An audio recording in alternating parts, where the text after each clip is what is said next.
Hello, hi there. Thank you for coming to my channel. If you're new, welcome. If you're returning, thank you for your continued support. Well, today I just got some new plants from overseas and I thought it would be a great opportunity for me to share with you what do I do with my newly imported plants. So this is purely on what I do and what I think is works the best for me. You can always feel free to do your own way. Alright, so today we have with us two plants. So the first one I have here with me would be the radiatum. So the radiatum nowadays, the price has dropped significantly.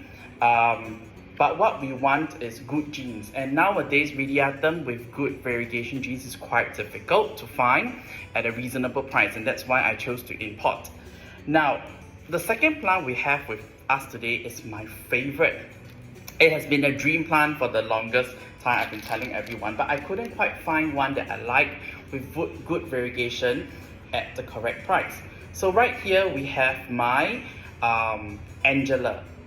Okay, so this plant is absolutely stunning. I believe that this is a tomatophyllum. Please correct me if I'm wrong, but I really do believe that this is a tomatophyllum Angela. All right, this is it's really nice. Look at the ears. Unfortunately, okay, for all these plants, as you can see, due to shipping stress, it is not looking very happy. So what we need to do is to actually help it de-stress and basically get back to a good state of health. Even for the radiatum, you can see that there's some travel stress. So what do you do when you first receive your plant from overseas? The number one thing that you should do is to take it out of the box. Please, whenever you order plants overseas, try to get it as soon as possible. Do not let it sit with the courier overnight, even if it's possible, because you imagine the current weather is hot, it is humid, and they might have overwatered your plants, which is actually what happened over here. This is a highly variegated leaf, but sadly, when it was inside the package, it was soaking wet, and this is what happens. So you have to open up the package immediately. Alright, that's the first thing, to air it out. And then if you have no time to sort it out straight away. But of course, if you have time to sort it out straight away, please go ahead and report it. There are exceptions to this, I must say. What are some of the exceptions? Number one, you should not report the plant if you know that it is a cutting and you are not confident in dealing with cuttings. So if you know that you bought a fresh cutting, you should let it root out before you do anything to it. So you just open up the whole package. Usually it comes wrapped up like this with lots of cellophane tapes and whatnot. Okay, so as you can see, right, the reason why you need to unwrap this is because there is just tons of packing, and this tape here prevents your media from actually airing out. So you're cutting a lot of aeration to the roots. And as I've always mentioned many times in my previous video, the number one thing that kills plant is actually root rot. Second is heat, but mostly root rot. And this is just the perfect recipe for root rot. So you have to quickly remove the packaging as soon as possible. Now, for cutting of packages, I would recommend this kind of scissors. I bought this for, I think, $2 or something like this from Daiso. So why is this good? Is because it is a curve. So when you cut it, you are not afraid of cutting any into the roots or any part. Okay, so it's very easily snipped up. Okay, and then you remove the packaging, of course. Now, the second reason why you should unpot your plant immediately is because I know this is a very ironical statement. Some people say, oh, you shouldn't touch the plant because you should give it time to rest and yes and no. My personal preference is I want to check the roots, because obviously you bought the plant from overseas. The number one concern is, did the plant arrive in a healthy state? And there is no other way, I tell you. The only way is to really unpot to check if the roots are healthy. Okay, so that's the first thing I would do. Alright, let me do the unpotting process via voiceover. Alright, voiceover crease here. So right here, I have with me a potting mat. Anyone who doesn't have this needs to buy one of those. This is really very affordable. It's about $1 plus on Taobao. If not, I think it's $2 plus. You know, just get a good basic one. Okay, so right over here, I have my Angela that has that I have already cut open already. Let's just see what are we dealing with. Okay, so I have with me here my Angela. I'm just going to show you. So I've already gone ahead and removed the pot that it came in. Sometimes they can come in just plastic bags because they want to actually save on transport. Okay, so I'm gonna go right ahead and use my trusty scissors, the curved one, to just cut open the plastic. Okay, as you can see with this mat, I'm not really concerned about making a mess, right? Okay, and I want to very carefully tease the plant out. Okay. So as I remove the potting mixture, what I am looking out for is any form of root rot. Anything that is black, you know, broken, okay, they have to go. So as you can see, the media is rather wet. This is a very common thing that usually occurs with overseas shipment. Okay, so what I'm hoping for is roots that are like this, very nice and white. Okay, and then I will slowly, very carefully. Now, how do you remove the soil? Okay, use something like a toothpick or anything and just poke it. Okay, and then slowly wiggle your way. That is actually the fastest and the safest way to actually remove media from your plant roots. So this is a trick that I learned from another YouTube channel. I'm sorry, I can't remember. Okay, which one? And then you just poke it in and then you sort of slowly tease it. Okay. So now, depending on what media you are actually using, it needs to be 100% clean when it comes to semi-hydro. Any form of residue of your media, such as this, okay, is just disastrous for your plant. It will just rot off and everything else.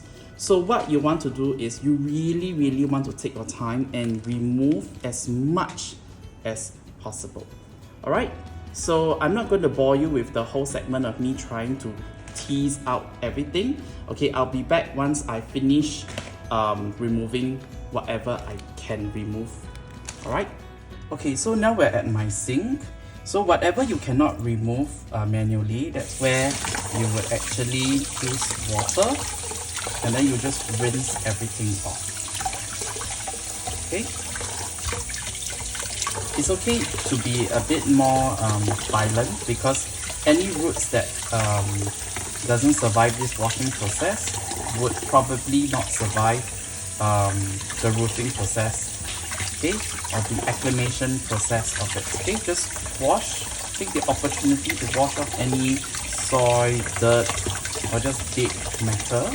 Now I find this particular container that I'm using very good. This is from Daiso because it actually has holes at the side, so it captures any debris that may have fallen out, so it doesn't choke my sink.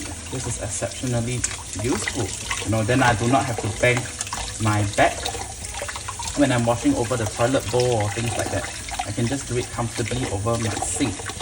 Okay, so I got this at Daiso, I believe, at just $2. Okay, just wash off everything. Now, once most of the cocoa peat and whatever media has been washed off, the next thing that I would do usually is that I would use an antibacterial soap. Okay, so like just Dove. Okay, I usually would use Dove, okay, because it's gentler.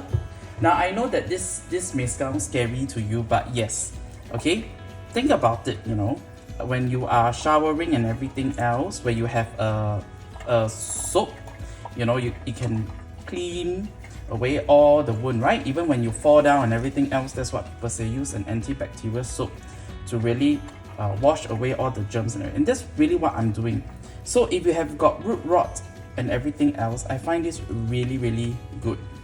Okay, it really helps to remove the bacteria. I know some of the people would say, oh, you should be using hydrogen peroxide.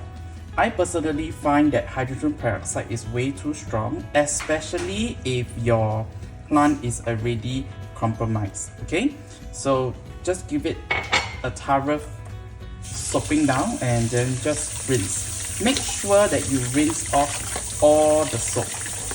Okay, this is really important.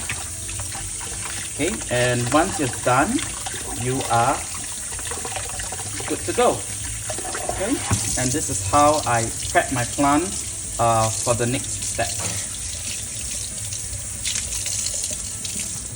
Hi, welcome back. We just came back from washing all our plants. So I will share with you how do they look like after we have washed it.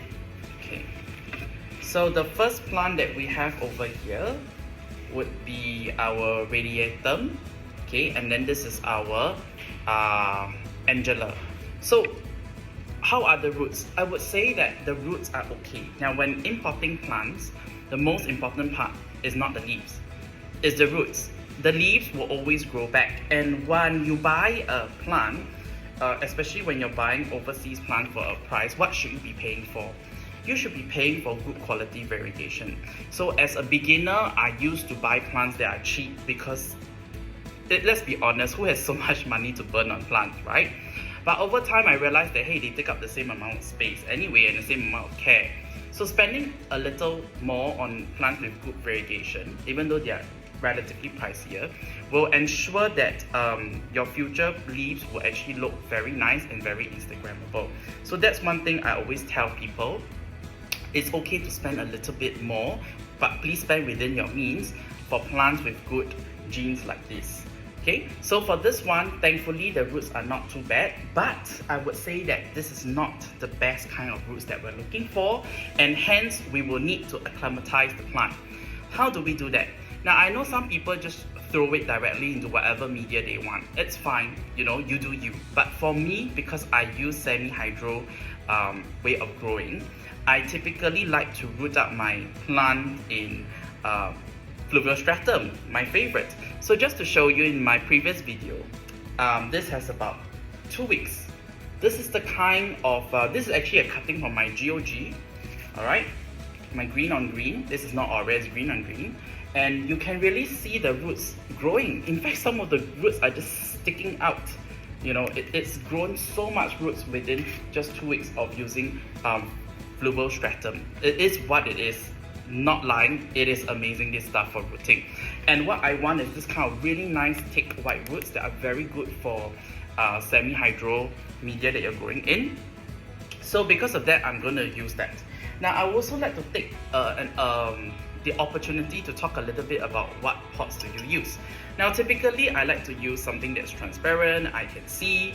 I got this at IKEA. They have some really amazing choices, not sponsored by IKEA, but of course if IKEA wants to send me a ton of free vases, why not? Okay, so these are great because they've got a white base, alright, and it's not susceptible to any rods or whatsoever. Sometimes plastics, right, the scratches, they can catch some bacteria and everything else. Whereas this one, I like it because of the white base.